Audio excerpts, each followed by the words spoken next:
বকেয়া দিয়ে যেভাবে বৃদ্ধি হতো তার একটা অংশ পেনশনারদেরও দেওয়া হতো। এবার থেকে কি সেটা থাকবে, সেখানেই আশঙ্কা। অনেকেই বলছেন যে সরকার যে পদ্ধতিতে গোটা বিষয়টা নামাতে চাইছে তাতে কর্মচারীদের অনিশ্চয়তা নেমে আসতে পারে। কারণ পেনশন ফান্ডের টাকা যদি শেয়ার বাজারে খাটানো হয় তাহলে শেয়ার বাজারের ওঠা পড়ার যে ঝুঁকি থাকে সেই ঝুঁকিকে যারা পেনশনার তাদেরই বহন করতে হবে। অর্থাৎ শেয়ার বাজারে যদি বেশি টাকা হয় তাহলে তারা বেশি পাবেন বকেয়া টাকাটা, আর যদি সেখানে ধস নামে তার দায় তাদেরই নিতে হবে, সরকারের কোনো দায় থাকবে না। ঠিক এখানেই একটা প্রশ্ন বারবার করে আমাদের ভাবাচ্ছে যে এবার কি আসলে সরকার কর্মচারীদের, অবসরপ্রাপ্ত কর্মচারীদের প্রতি সরকারের যে দায় দায়িত্ব সেই দায় দায়িত্ব থেকে সরে যেতে চাইছে? এই রকম একটা আশঙ্কার জায়গা ক্রমশ তৈরি হচ্ছে। আমরা সেই বিষয়টার উপরেই আলোকপাত করতে চাইব। আমরা বুঝতে চাইব এই বিষয়টাতে সরকারি কর্মচারীরা কিভাবে দেখছে। আপনাদের বলে রাখা ভালো যে এ দেশের অন্যান্য জায়গায় ইতিমধ্যেই এই নতুন পদ্ধতিতে পেনশন চালু হয়ে গেছে, এ রাজ্যে এখনও চালু হয়নি। এই অন্য পদ্ধতি কর্মচারীদের আশঙ্কার জায়গা তৈরি করছে বলেই অনেকে মনে করছেন। এই মুহূর্তে আমাদের সঙ্গে সংযুক্ত হয়েছেন শ্যামল কুমার মিত্র, কনফেডারেশনের সভাপতি, এবং সরকারি কর্মচারী ইউনিয়নের সম্পাদক দেবাশিস দাস। দুজনেই আমার সঙ্গে রয়েছেন। আমি দুজনকেই আমার এই অনুষ্ঠানে স্বাগত জানাচ্ছি।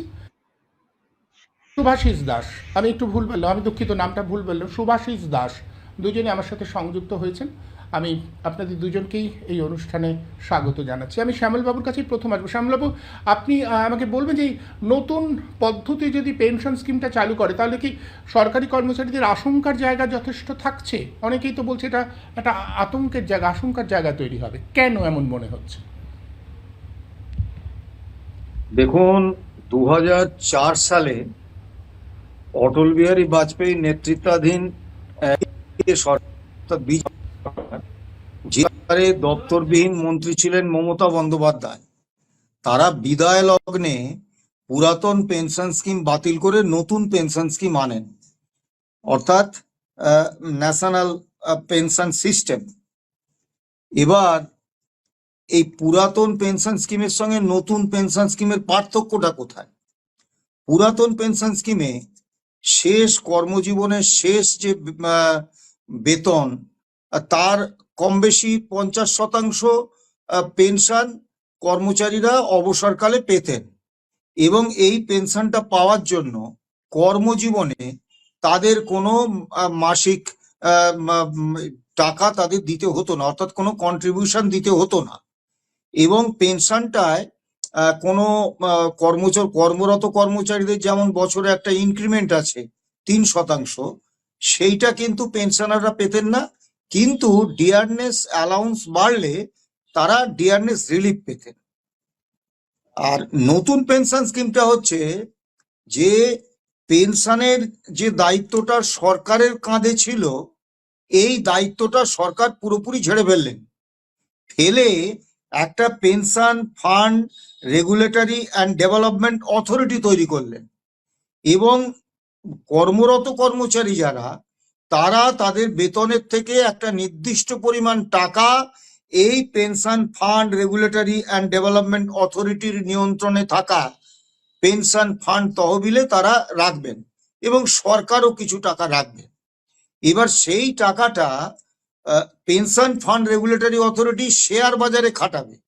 সেখান থেকে যা রিটার্ন আসবে অবসর গ্রহণের পরে, সেই রিটার্ন অনুসারে তার পেনশনটা ঠিক হবে। এখন স্বাভাবিকভাবে এই যে pension fund regulatory and development authority, এদের মধ্যে কিন্তু কর্মচারীদের কোনো প্রতিনিধি নেই।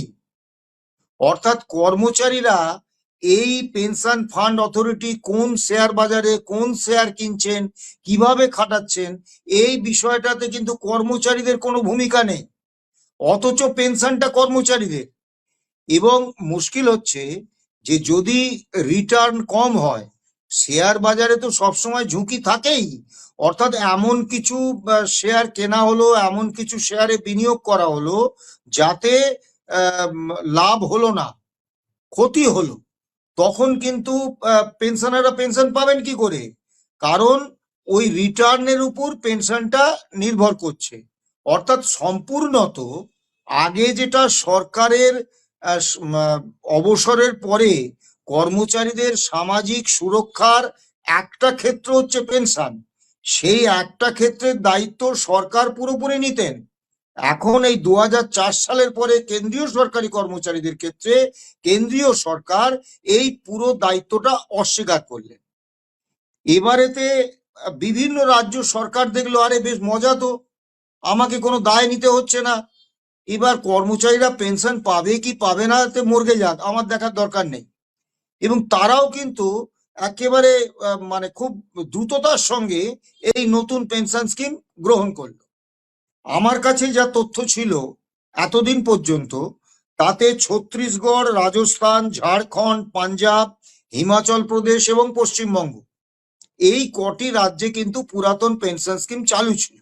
আর কেরলে ওখানকার সরকার নতুন পেনশন স্কিম ওখানে চালু হয়ে গেছিল, কিন্তু কর্মচারী আন্দোলনের পরে ওখানে একটা কমিটি তৈরি হয়েছে, সেই কমিটি পুরাতন পেনশন স্কিম ফিরিয়ে আনার ব্যাপারে আলাপ আলোচনা চালাচ্ছে।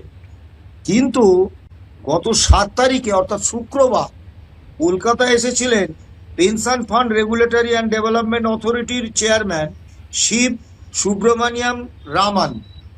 তিনি এসে মুখ্যমন্ত্রীর সঙ্গে একটা বৈঠক করেছেন এবং বলেছেন একটা সদর্থক আলোচনা হয়েছে, এবং এই pension fund regulatory and development অথরিটির চেয়ারম্যান মনে করছেন যে পশ্চিম বাংলায় পেনশনটা থাকবে না যদি না ওই ন্যাশনাল পেনশন সিস্টেম অর্থাৎ নতুন পেনশন স্কিমটা সরকার গ্রহণ করে। এবং সদর্থক আলোচনা হয়েছে, মানে সরকারও এই যুক্তিটা মেনেছেন। এখনো কোনো সরকারি সিদ্ধান্ত হয়নি, কিন্তু অনুমান করতে অসুবিধে হয় না যে এটা লাগু হতে চলেছে। এখন আপনি দেখবেন সোশ্যাল মিডিয়ায় একটা বেশ ভালো রকম প্রচারের চেষ্টা হচ্ছে যে এই স্কিমটা তো ভালো। কেউ কেউ লিখছেন কেন্দ্রীয় হারে ডিএ দাবি করবেন, অথচ এই কেন্দ্রীয় পেনশন স্কিমটা নেবেন না। চমৎকার বিষয়, আমরা কখনো কেন্দ্রীয় হারে ডিএ দাবি করিনি। আমরা ডিএ দাবি করেছি মূল্যবৃদ্ধির ক্ষতিপূরণ হচ্ছে ডিএ, কাজেই যেরকম যেরকম ভাবে all India consumer price index তার সূচক দেখাবে সেই অনুসারে আমার ডিএটা দাও। আমরা কখনো কোনোদিন দাবি করিনি যে কেন্দ্রীয় হারে আমাদের ডিএ দিতে হবে। দ্বিতীয় বিষয় হচ্ছে যে একটা বিষয় আমরা দাবি করছি বলে অন্য ক্ষতিকারক বিষয় মেনে নিতে হবে, এটা যুক্তি হিসেবে খুব ভালো নয়। আবার ধরুন, যদি এই ন্যাশনাল পেনশন সিস্টেমটা এতই ভালো হয়, তাহলে এত বছর পরে কেন্দ্রের মোদী সরকার কেন কর্মচারীদেরকে এই প্রস্তাব দিয়েছেন যে এটাকেই একটু অদল বদল করে ইউনিফাইড পেনশন সিস্টেম আমরা আনতে চাইছি, আপনারা সহমত হন। এই ইউনিফাইড পেনশন সিস্টেমে আবার কেন্দ্রীয় সরকার বলছেন যে এতে মোটামুটিভাবে 50% বেতনের 50% পেনশনটা আমরা নিশ্চিত করব। কিন্তু মুশকিল হচ্ছে এই পেনশন ফান্ড রেগুলেটরি অথরিটিকে কেন্দ্রীয় সরকার কিন্তু যদি শেয়ার বাজারে টাকা খাটাতে গিয়ে যদি কোনো ক্ষতি হয়, লস হয়, সেটা পূরণ করে দেওয়ার কোনো প্রতিশ্রুতি দিচ্ছেন না। তাহলে ক্ষতি হলে এই পেনশন ফান্ড রেগুলেটরি অথরিটি কোথা থেকে 50% নিশ্চিত করবে? কাজে এটাও কিন্তু কর্মচারীদের কাছে গ্রহণযোগ্য নয়। এবং কেন্দ্রীয় সরকারি কর্মচারীরা দীর্ঘদিন ধরে আন্দোলন করছেন এই পুরাতন পেনশন স্কিম ফিরিয়ে আনার দাবিতে।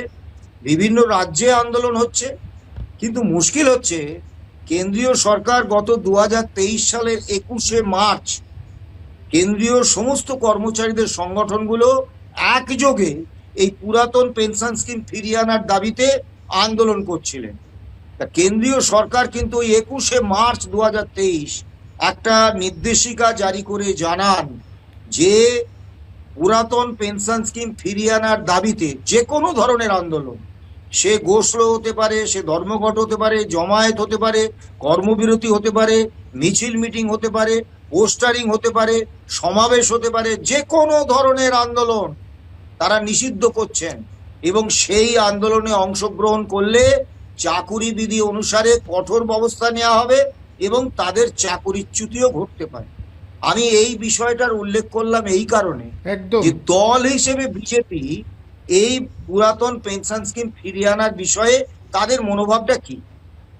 এখন সমস্যাটা কি হচ্ছে জানেন, এর মধ্যেই বর্তমান রাজ্য সরকার অল ইন্ডিয়া কনজিউমার প্রাইস ইন্ডেক্সকে অস্বীকার করে একটা রাজ্য ভিত্তিক কনজিউমার প্রাইস ইন্ডেক্স তারা মান্যতা দিয়েছেন, যেটার কোনো অস্তিত্ব নেই। অথচ তারা বলছেন, লিখিতভাবে বলছেন যে 2011 সাল থেকে নাকি এটা আছে। অথচ ডিএ মামলায় যখন স্যাট, হাইকোর্ট এবং সুপ্রিম কোর্টে মাননীয় বিচারপতিরা বারবার রাজ্য সরকারের আইনজীবীদের জিজ্ঞেস করেছেন যে আপনারা যদি all India consumer price index না মানেন তাহলে কোন সূচকের নিরিখে আপনারা ডিএ দিচ্ছেন, সেই সূচকটা আমাদের বলুন। কোনো আইনজীবী কিন্তু বলতে পারেননি, কারণ যে বস্তুটার কোনো অস্তিত্বই নেই সে বস্তুটা তারা সুপ্রিম কোর্টে দেখাবেন কি করে। কিন্তু এবারে যে কমপ্লায়েন্স রিপোর্ট দিয়েছেন নতুন সরকার, তাতে কিন্তু স্পষ্ট করে দিয়েছেন ওই consumer price index state based, সেটাকেই তারা মান্যতা দিচ্ছে। এখন সমস্যা হচ্ছে এই তথাকথিত state based consumer price index এবং all India consumer price index, এর মধ্যে পার্থক্যটা বিপুল। অল ইন্ডিয়া কনজিউমার প্রাইস ইন্ডেক্সে 1982 সালকে 100 পয়েন্ট এআইসিপিআই ধরা হয়, আর এদের এই তথাকথিত CPI A 2012 equal to 100 point ধরা হচ্ছে। মজার ব্যাপার দেখুন, মিথ্যে যখন বলা হয় না তখন একটা না একটা ফাঁক থেকে যায়। বলছেন 2011 সাল থেকে এটা চালু আছে, ভিত্তি কি 2012 ইকুয়াল টু 100 পয়েন্ট সিপিআই। আর আমার কিছু বলার নেই। অর্থাৎ পশ্চিমবঙ্গ সরকার, বর্তমান পশ্চিমবঙ্গ সরকার ক্ষমতায় এসে থেকেই কিন্তু রাজ্য কর্মীদের অধিকার হরণের একটা প্রয়াস নিয়েছেন। একটা অর্ডার করেছেন চিফ সেক্রেটারি 19/5/2026, সে অর্ডার নিয়ে আপনারা আলোচনা করেছেন যে কর্মচারীরা সরকারের সমালোচনা করে কোনো কথা বলতে পারবেন না, বিবৃতি দিতে পারবেন না, electronic media, print media, social media. এখন একটা আমি কিন্তু সেদিনই আপনার চ্যানেলে আমি অত্যন্ত স্পষ্টভাবে বলেছিলাম, আরও বহু চ্যানেলে বলেছিলাম, এবং 1 জুন মুখ্যমন্ত্রীর সঙ্গে বৈঠকে মুখ্যমন্ত্রীর মুখের ওপর বলেছিলাম যে একটা সরকার তখনই কর্মচারীদের মুখ বন্ধ করার চেষ্টা করে যখন সরকার জানে যে ভবিষ্যতে কিছু কর্মসূচি, পদক্ষেপ, সিদ্ধান্ত সরকার নিতে চলেছে যাতে কর্মীদের মধ্যে রোষের সৃষ্টি হবে, কর্মচারীরা সরকারের সমালোচনা করতে বাধ্য হবে। অর্থাৎ অদূর ভবিষ্যতে সরকার যে কর্মী বিদ্বেষী একটা অবস্থান নিতে চলেছে তার প্রমাণ হচ্ছে এই আদেশনামা। আপনি এই আদেশনামা প্রত্যাহার করুন। এবং সব থেকে বড় কথা, এই আদেশনামায় যে চাকুরি, যে আমাদের সার্ভিস রুলস, তারও বাইরে চলে যাওয়া হয়েছে। সার্ভিস রুলসে আছে যে উইথ প্রায়র ইন্টিমেশন আমরা সরকারের সমালোচনা করতে পারি। অর্থাৎ ধরুন একটা নিবন্ধ আমার বেরোবে কোনো কাগজে, তাতে সরকারের সমালোচনা থাকবে, তা আমি সেই নিবন্ধের একটা কপি দিয়ে বললাম যে আমি এটা আমি ছাপাচ্ছি, এতে সরকারের সমালোচনা থাকছে। তাতে কিন্তু সার্ভিস রুলসে কোথাও বলা নেই যে সরকার আমার ওটা বন্ধ করে দেবে, শুধু ইন্টিমেশনটুকু দিতে হবে। কিন্তু এই 19/5 অর্ডারে আছে যে ইন্টিমেশন নয়, উইথ প্রায়র অ্যাপ্রুভ্যাল, আপনাকে আগাম অনুমোদন নিতে হবে। এখন ধরুন কর্মচারী আন্দোলনে, শ্রমিক আন্দোলনে তাৎক্ষণিকভাবে বহু বিষয়ে প্রতিক্রিয়া দিতে হয়, তা সেই প্রত্যেকটি প্রতিক্রিয়া দেওয়ার আগে যদি সরকারের অনুমোদনের জন্য আমাদের অপেক্ষা করতে হয় তাহলে কোনো প্রতিক্রিয়া কিন্তু আপনারা পাবেন না। তখনই কিন্তু আমি দ্ব্যর্থহীন ভাষায় বলেছিলাম যে সরকার অদূর ভবিষ্যতে এমন কিছু সিদ্ধান্ত নিতে চলেছেন যাদের কর্মচারীদের চরম সর্বনাশ হবে, কর্মচারীরা সরকারের তীব্র সমালোচনা করতে বাধ্য হবেন, সেটাকে আটকানোর জন্যই আগাম একটা রক্ষা কবচ সরকার নিয়ে আসছে। আর ঠিক তাই, এই যে নতুন পেনশন স্কিম যে আনা হচ্ছে, সেটা কিন্তু ইউনিফাইড পেনশন স্কিম নয়, ন্যাশনাল পেনশন সিস্টেম, অর্থাৎ 2004 থেকে যেটা চালু আছে। আবার NPS, মুশকিলের হ্যাঁ। ব্যাপার যে ত্রিপুরাতে 2025 সালে এই নতুন পেনশন স্কিম আনা হয়, কিন্তু কার্যকর হয় 2018 সাল থেকে, 2018 সালের 1 জুলাই থেকে। এ ধরনের কোনো স্কিম রেট্রোস্পেক্টিভ এফেক্ট আগের দিন থেকে কার্যকর করা যায় না।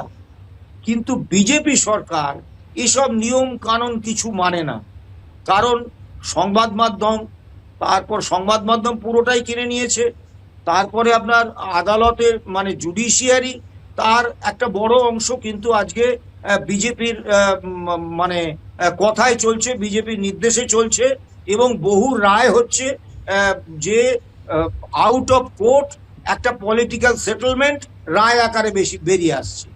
এইরকম একটা পরিস্থিতিতে ত্রিপুরা সরকার 2018 থেকে চালু করে দিয়েছে। মানে ভাবুন, 2018 ওই 1 জুলাইয়ের পর থেকে যারা অবসর নিয়েছে তারাও কিন্তু এর আওতায় এসে গেছে। মানে অবসরপ্রাপ্তরা যে নিশ্চিন্তে থাকবেন তার গ্যারান্টি নেই, কারণ ত্রিপুরাতে যেহেতু 2018 থেকে 1 জুলাই থেকে শুরু হয়েছে, 1 জুলাই 2018 পর থেকে যারা অবসর নিয়েছিলেন, হ্যাঁ, তারা কিন্তু এর আওতার মধ্যে এসে গেছেন। এখন এর মানে এ রাজ্যে বিরুদ্ধে একটা এর বিরুদ্ধে এইরকম এ রাজ্যেও হতে পারে, ধরুন একটা অর্ডার বের করলো যে যারা অবসর নিয়ে ফেলেছে তাদের উপরেও এটা বর্তে যেতে পারে, এমনটা হতে পারে এ রাজ্যেও। দেখুন, 2004 সালে যখন কেন্দ্রীয় সরকার এটা চালু করেন, এবং এই ছত্তিশগড়, রাজস্থান, ঝাড়খণ্ড, পাঞ্জাব, হিমাচল প্রদেশ এবং পশ্চিমবঙ্গ, এই রাজ্যগুলো বাদে বাকি রাজ্যগুলো যখন এটা চালু করে, তখন যে দিন থেকে তারা এই প্রকল্পটি চালু করেছে সেই দিন থেকে কর্মচারীরা এর আওতায় আসেন। যারা পেনশনার তারা এর দ্বারা, মানে সেই দিনে যারা পেনশনার তারা কিন্তু এর দ্বারা কোনো রকম ভাবে প্রভাবিত হন না, তারা পুরাতন পেনশন স্কিমেই থেকে যান। এবং পশ্চিম বাংলাতেও যদি ওই 2004 সালের মতো বা অন্যান্য রাজ্যে যেভাবে হয়েছে ত্রিপুরা বাদে, তাহলে পেনশনাররা কোনোভাবে ক্ষতিগ্রস্ত হবেন না, প্রভাবিত হবেন না। যারা পেনশনার তারা যেরকম পুরাতন পেনশন স্কিমে পেনশন পেয়ে আসছেন পাবে।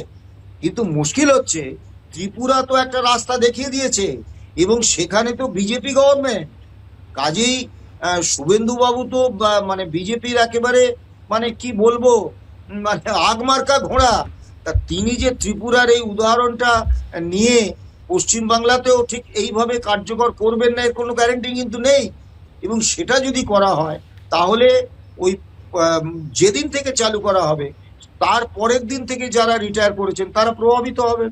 এখন আমাদের কাছে স্পষ্ট বক্তব্য যে সরকার কি এই নিশ্চয়তা আজ পর্যন্ত দিতে পেরেছে যে শেয়ার বাজারে এই যে ইনভেস্টমেন্টটা হবে কর্মচারীদের টাকা, সেই টাকাটার কোনো নিরাপত্তা থাকবে, সেই টাকাটায় প্রফিটই আসবে, রিটার্ন ভালো আসবে, এই গ্যারেন্টি কি সরকার দিচ্ছেন? তা দিচ্ছেন না। না, শেয়ার মার্কেটে এখন দেওয়া সম্ভবই নয়। শেয়ার মার্কেটে এখন সম্ভবই না। শেয়ার মার্কেটে তার নিজের নিয়মে চলবে, শেয়ার মার্কেটে কখনো পড়বে কখনো উঠবে। আসলে মুশকিল হচ্ছে আমাদের জনকল্যাণকামী রাষ্ট্রে আগের সরকারগুলো তারা কিন্তু শ্রমিক কর্মচারীদের প্রতি কিছুটা হলেও মানে তারা সামাজিক সুরক্ষার দিকটা তাদের দায়বদ্ধতা হিসেবে নিতে। যেমন ধরুন, শ্রমিকদের জন্য বহু লড়াই আন্দোলনের ফলে বিভিন্ন আইন তৈরি হয়েছিল, কিন্তু এরা এসে যে অভিন্ন শ্রম কোড লাগু করলো, তাতে ওই দীর্ঘদিনের লড়াই সংগ্রামের যে ফসলগুলো সেগুলো এক কথায় চলে গেল। আজকে কিন্তু কারখানায়, কলে কারখানায় শ্রমিকদের কোনো সামাজিক সুরক্ষার কোনো জায়গা নেই, সবটাই মালিকদের কথা। সরকারটাই তো চলছে আম্বানি, আদানি সহ বিগ ফাইভের নিয়ন্ত্রণে। তারা এদের নাচাচ্ছে, কাজে তারা যেমনটা বলছে এরা তেমনটা করছে। সরকার তো আগে যেরকম মানুষের দ্বারা নির্বাচিত একটা সরকার, তারা শিল্পপতি বা অন্যান্য সবকিছুকে নিয়ন্ত্রণ করত, কিন্তু এখন তো অবস্থাটা বদলে গেছে। এখন অবস্থাটা দাঁড়িয়েছে আদানি আম্বানি সহ 5টি কর্পোরেট সংস্থা, যাদেরকে বলা হচ্ছে বিগ ফাইভ, তারা কেন্দ্র এবং অন্য বিজেপি শাসিত রাজ্যগুলোকে সম্পূর্ণ নিয়ন্ত্রণ করছে, আর এরা কৃতদাসের মতো আদানি আম্বানির দাসত্ব করছে। সেখানে বেশ এই কর্পোরেটরা যা চাইছে তাই। বেশ, আমি এর সুভাষিস বিরুদ্ধে বাবুর কাছে। সুভাষিস বাবু, আপনি কিভাবে ব্যাখ্যা করবেন যে পরিষ্কার বলে দিলেন, শ্যামলবাবু পরিষ্কার বলে দিলেন যে এখন যা অবস্থা তাতে কর্মচারীদের উপর থেকে যাবতীয় দায় দায়িত্ব গুটিয়ে নিতে চাইছে সরকার। মানে আমি দেখছিলাম আপনার আপনার একটা বিবৃতি দেখছিলাম, আপনিও সেই আশঙ্কাই করছেন যে ক্রমাগত এ রাজ্যে সরকার সরকারি কর্মচারীদের প্রতি যে দায় দায়িত্ব সেখান থেকে সরিয়ে নিতে চাইছে নিজেদের দায়িত্বকে। একেবারেই তাই। আমরা আরো একটু বাড়িয়ে যদি বলি শ্যামলদার কথার ধারাবাহিকতাতে, যে এখন সরকার বলছে এই অমুক স্কিমটা তোমার জন্য ভালো, এই স্মার্ট মিটারটা তোমার জন্য খুব ভালো, ফলে এটা চালু করতে হবে। এখন মোটামুটি অর্থে ধারাবাহিকতাগুলো বিগত সরকারের ধারাবাহিকতা বলতে পারি, এখন যেগুলো সেগুলো একই রকম চলছে। যেমন পেনশনের প্রশ্নে আমাদের সকলেরই মনে থাকবে যে মমতা ব্যানার্জি একটা কথা বলেছিলেন, বিয়ে নিয়ে যখন ব্যাপকভাবে ক্ষোভ হচ্ছে, তখন তিনি বলেছিলেন যে দেখুন আমাদের রাজ্যে কিন্তু একমাত্র পেনশন আছে, অর্থাৎ পেনশন আছে তাই তোমরা দিয়ে যেও না, ব্যাপারটা এরকম। ফলে শাসকের চেয়ারে যখন বসছে তাদের কিন্তু ভুলগুলো আস্তে আস্তে পাল্টে যাচ্ছে, এবং এটা আমরা সকলেই জানি। বিয়ের প্রশ্নে সহ সমস্ত প্রশ্নে কিন্তু বর্তমান সরকার কিন্তু আগের সরকারের চেয়ে আরো এগিয়ে গেছে। যা যা প্রতিশ্রুতি দিয়েছিল কোনোটাই রক্ষা করেনি। এখন শ্যামলদা হচ্ছে তথ্যগত দিক তো বহু কিছু বলেছেন, এবং এখানে দু একটা জিনিস আমি সংযোজন করব, কিন্তু যে বিষয়টা আমরা এক কথাতে বলছি যে সরকার, সে সমস্ত সরকারই, কেন্দ্রীয় সরকার এবং রাজ্য সরকার মূলত সমস্ত প্রশ্নে তার যে সমাজ কল্যাণমূলক যে দিক সেগুলোর থেকে ধীরে ধীরে সরে যাচ্ছে। সেটা জনগণের ক্ষেত্রেও বাস্তব, সরকারি কর্মচারীদের ক্ষেত্রেও আরো রূঢ় বাস্তব, যেহেতু এটা আরো সংগঠিত ক্ষেত্র। এখন এই যে সরে যাচ্ছে এই কথাটা আমি বলছি, সেটার একটা ভিত্তি ইতিমধ্যেই কিন্তু আমাদের দেশে প্রতিষ্ঠিত হয়েছে। আমরা ইদানিংকালে সুপ্রিম কোর্টের রায়, হাইকোর্টের রায় বহু ক্ষেত্রে আমরা দেখতে পাচ্ছি শ্যামলদা যেটা বলেছেন যে আউট অফ কোর্ট সেখানে পলিটিক্যাল সেটেলমেন্ট হচ্ছে, বহু ক্ষেত্রেই আমরা লক্ষ্য করছি। না হলে শ্যামলদাদের একেবারে এত বছর ধরে লড়াই করতে হয় না, সামান্য যেটা অধিকার বলে স্বীকৃত সেটা আমরা সকলে জানি। কিন্তু যেটা বাস্তবে এই যে কর্মচারীদের অধিকার, এই কথাটা কিন্তু এই যে আমাদের প্রাক্তন প্রধান বিচারপতি ওয়াইভি চন্দ্রচূড় সহ আরো 5 জনের একটি বেঞ্চ তৈরি করা হয়েছিল, কনস্টিটিউশন বেঞ্চ। 1982 সালে 17ই ডিসেম্বর একটি মাইলস্টোন জাজমেন্ট তারা দিয়েছিলেন, যেটা হচ্ছে এখনো পর্যন্ত সমস্ত আন্দোলনের ক্ষেত্রে একটা প্রতিষ্ঠিত মাপকাঠি হিসেবে স্বীকৃত হয়। সেটা বিখ্যাত ডিএস নাকড়া বনাম ভারত ইউনিয়ন, এই নামে এটা কিন্তু প্রতিষ্ঠিত, যে জাজমেন্টে সুপ্রিম কোর্টের এই সাংবিধানিক বেঞ্চ পরিষ্কার করে কতগুলো কথা বলে। যেটা হচ্ছে, আমি আমার কথাতে বলছি যে পেনশন কোনো অনুগ্রহ নয়, বরং এটা কর্মচারীর দেওয়া পূর্ববর্তী পরিষেবার জন্য প্রাপ্য। অর্থাৎ পরিষ্কার করেই বলেছে যে এটা হচ্ছে ডেফার্ড ওয়েজ। এবার হচ্ছে এক দীর্ঘ এবং দক্ষ পরিষেবা দেওয়ার মধ্য দিয়ে কর্মচারীরা পেনশনের অধিকার অর্জন করে। তার দক্ষতাপূর্ণ পরিষেবা দানের জন্য তাকে না দেওয়া প্রাপ্য হচ্ছে এই বিলম্বিত বেতন, অর্থাৎ ডেফার্ড ওয়েজ। কোন সরকার এটা দেবে কি দেবে না এটা কোনো বিবেচনার বিষয় হতে পারে না, কারণ সেটা অধিকার কর্মচারীদের ডেফার্ড ওয়েজ। পেনশন কোনো বকশিস নয়, তাকে একটা গিফট দিলাম, সরকারি অনুগ্রহ করলাম, এটা কিন্তু নয়। এই সমস্তগুলো থেকে দেখা যায় যে অন্ততপক্ষে 82 সালে সুপ্রিম কোর্ট কর্মচারীদের এই বিষয়টাকে সমাজ কল্যাণমূলক এবং একটা মানুষ সারা জীবন তার যে সুবর্ণ যুগ, জীবনের সুবর্ণ যে বয়সটা, সেই বয়সটা সমাজের ক্ষেত্রে পরিষেবা দানের ক্ষেত্রে যে ব্যয় করলো, সেটার প্রতিদান শুধু নয়, আরো এক ধাপ এগিয়ে বলছে যে এটা ডেফার্ড ওয়েজ, তুমি সেটা দিতে পারোনি সে সময়, যেটা তোমাকে পেনশন অবসরের সময় তুমি দিতে বাধ্য। এবং এটা সংবিধানেরই কিন্তু মূল যে স্পিরিট, যে সমাজ কল্যাণমূলক রাষ্ট্রের যা যা করা দরকার, সেটার মধ্যে এটি অন্যতম।